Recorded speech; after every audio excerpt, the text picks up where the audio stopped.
हर रोज एक नई कहानी देखने के लिए चैनल को सब्सक्राइब करें और बेल आइकन दबाना ना भूलें। शादी के बाद धानी गृह प्रवेश कर ससुराल आती है। कुछ देर में सारी रस्म खत्म होने के बाद उसकी सास सुमति दोनों के लिए एक प्लेट में खाना लेकर आती है। चलो, सारी रस्मों का जंजाल खत्म हुआ, अभी तुम दोनों आराम से बैठकर खाना खाओ, मैं पानी लेकर आती हूँ। माँ, आप नहीं खाएंगी? अरे मेरी शादी थोड़ी है जो मैं भूखी रहती। मैंने तो बारातियों के साथ 10-12 पूरी और प्लेट भर चावल पेट में भर लिए हैं। विनीत, जल्दी खिलाओ ना, बहुत ज्यादा भूख लगी है। दोनों एक दूसरे को अपने हाथ से खाना खिलाते हैं। कुछ देर में सुमति रसोई से पानी लेकर आती है। मिर्ची लगने पर धानी पानी पीती है और एक घुट पीते ही वो विनीत के मुंह पर पानी की पिचकारी मारते हुए कहती है, सासू माँ, ये कैसा पानी है? अरे कैसा भी पानी हो, पीने की जगह मुझ पर क्यों फेंक दिया?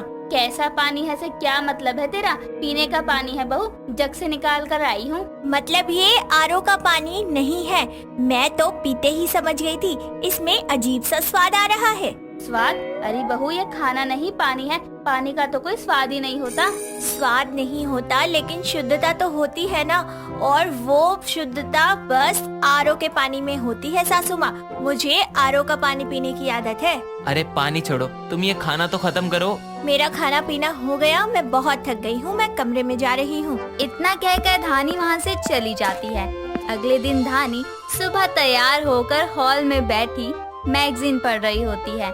तभी सुमति आकर उसे ऐसे बेफिक्र बैठा देखकर कहती है, अरे बहू, सुबह के 8:30 बजने को आए हैं, चाय नाश्ता कुछ बनेगा या नहीं? और फिर आज तो तेरी पहली रसोई है ना। सासू माँ, चाय कैसे बनाऊं? पानी तो है ही नहीं।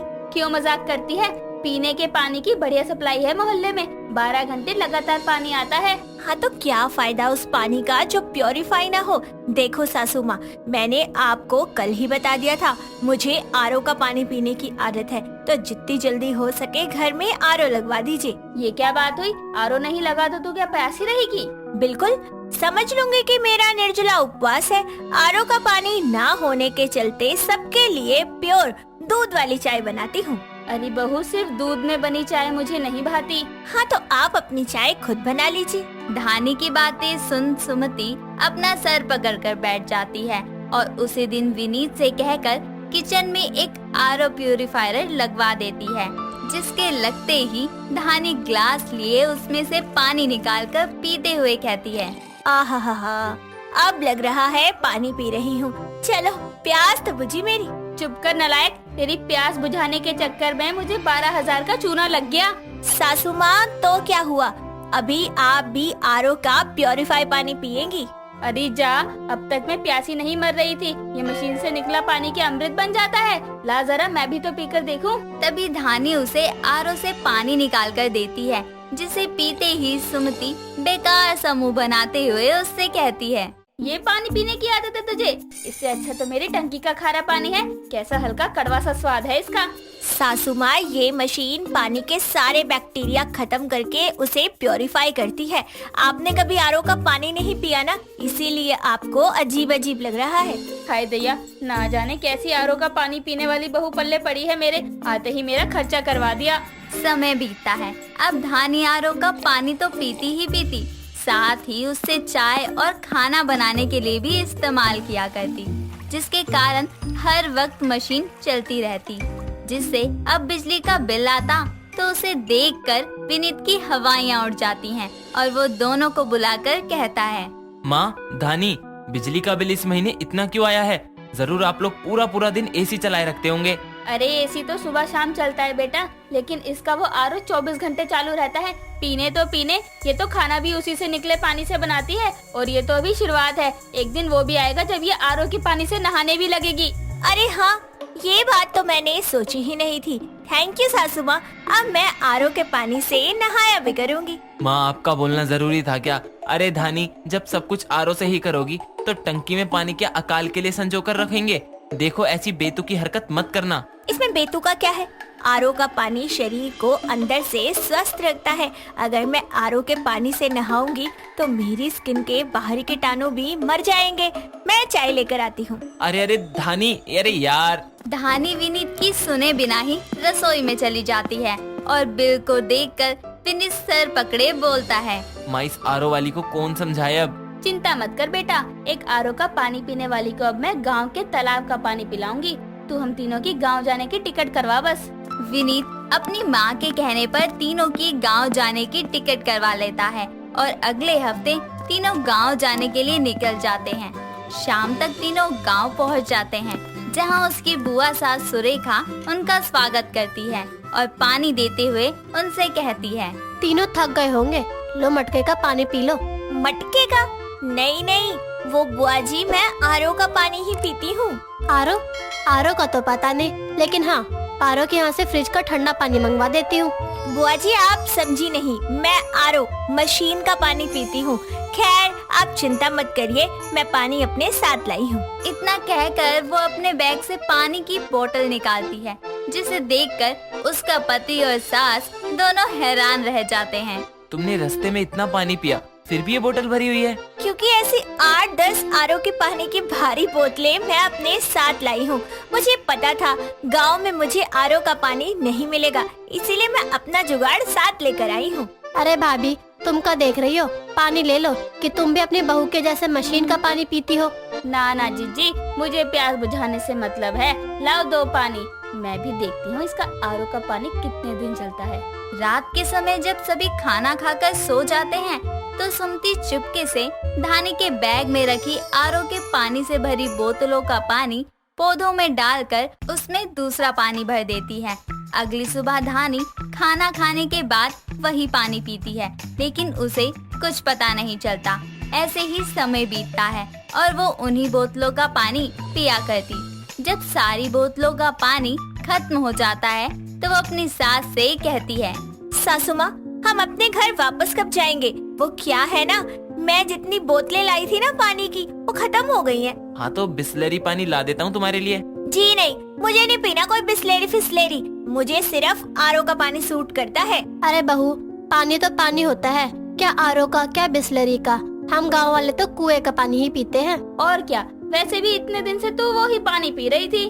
कैसी बातें कर रही है सासू माँ, मैं तो उन बोतलों में भरा आरओ का पानी ही पी रही थी। ना ना बहू, वो आरओ का नहीं बल्कि पारो का पानी था। मेरा मतलब कि बगल वाली पारो के फ्रिज से आया पानी था। जिस दिन हम यहाँ आए थे ना, उसी दिन मैंने तेरी बोतलों का पानी बदल दिया था।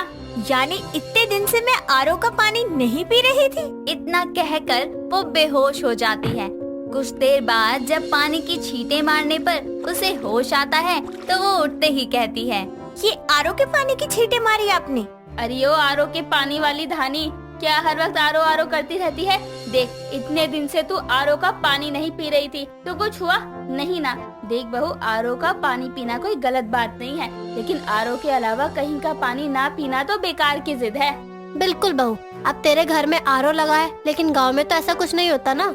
हाँ आप सही कह रहे हो, मैं पानी पीने को लेकर कुछ ज्यादा ही आरओ पर निर्भर हूँ, लेकिन अब से मैं ऐसा कुछ नहीं करूँगी। पानी का साफ होना जरूरी है, आरओ का होना नहीं। और अभी मुझे बहुत प्यास लगी है, तो क्या पारो के फ्रिज का ठंडा पानी मिलेगा? सभी हंसने लगते हैं और फिर सुरेखा उसे एक ग्लास पानी लाकर देती है, जिसे वो बिना किसी झिझक के पी जाती है।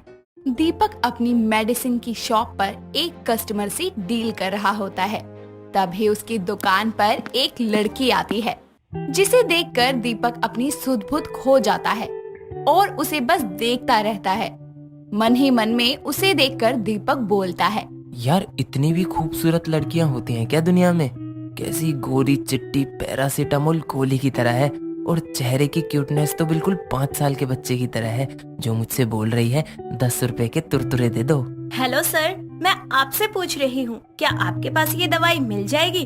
मैंने पूरे मार्केट में ढूंढ लिया, लेकिन मुझे ये दवाई कहीं नहीं मिली। मिलेगी कहाँ से? पूरे शहर को दवाई मैं देता हूँ और ये दवाई मेरे सिवा कहीं नहीं मिलेगी। पर अभी ये दवाई है नहीं, आप मुझे 1 घंटे का टाइम दो। 1 घंटे बाद? लेकिन मुझे ये दवाई अभी चाहिए थी। अरे कोई बात नहीं, आप मेरा कार्ड रख लो और व्हाट्सएप पर अपना एड्रेस सेंड कर देना। जैसे ही दवाई आएगी मैं आपके घर दवाई पहुंचा दूंगा। ग्रीटी उसका कार्ड लेकर वहाँ से चली जाती है और उसके व्हाट्सएप पर अपना पता सेंड कर देती है। कुछ ही देर बाद में दीपक उसकी दवाइयाँ लेकर उसके घर पहुँचता है।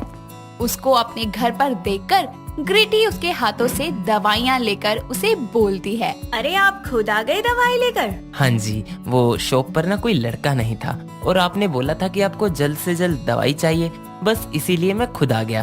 कोई बात नहीं। वैसे कितने रुपए हो गए? वो आपके घर में टूटी लगी है, पानी आता है उसमें? हाँ। अच्छा, आप प्लम्बर भी है क्या? अरे नहीं, वो बाहर बहुत गर्मी है, प्यास लग रही थी, एक गिलास पानी मिलेगा? दीपक पानी पीने के बहाने उसके घर में जाता है, जहाँ वो उससे कुछ देर बातें करने लगता है, जिससे उसे पता चलता है कि ग्रीटी अपनी फैमिली के साथ यहाँ अभी नई शिफ्ट हुई है। ये सुनते ही दीपक खुद से बोलता है, तभी तो बोलूं, इतना खूबसूरत फल आज तक हमारी मंडी में तो था नहीं, फिर आज ये ताजे ताजे फलों की खुशबू कहाँ से आ रही है? जी कुछ बोला आपने? जी मैं बोल रहा था कि आपके घर में अभी कुछ दिन पहले ही पेंटिंग हुई है क्या? खुशबू आ रही है पेंट की। वैसे हमारा घर बहुत पास में है, मेरा घर आपके पीछे वाली गली में ही है। अरे ये तो बहुत अच्छी बात है, फिर तो आते जाते रहना। देख लो दोस्तों, खुद लाइन मार रही है। हाँ, आप याद करते रहना, मैं आ जाऊंगा। दीपक अपनी नई पड़ोसन पर लाइन मार ही रहा होता है कि तभी वहाँ ग्रीटी का पति भाविन आ जाता है, जिसे देखकर दीपक उससे बोलता है। वैसे आपका भाई देखने में डेंजर है। अरे वो भाई नहीं, हस्बैंड है मेरे। ये सुनते ही दीपक हैरान हो जाता है। उसके पति को देखकर वो वहाँ से जाने लगता है और जाते जाते उससे बोलता है, अच्छा मैं चलता हूँ, आना जाना तो अब लगा ही रहेगा, आपने जो बोला है, और मेरा घर पास में ही है, कोई भी दिक्कत हो तो आप मेरे घर आकर मुझे याद कर सकती हैं। ये बोलकर दीपक अपने घर के लिए निकल जाता है और घर जाकर अपनी बीवी बिल्लो को आवाज देते हुए बोलता है, बिल्लो, ओ मेरी प्यारी बिल्लो, बिल्लो तू कहीं मरवर तो नहीं गई? मुझे ये स्मेल कैसी आ रही है? उसकी आवाज सुनकर बिल्लो उसके पीछे आकर खड़ी हो जाती है।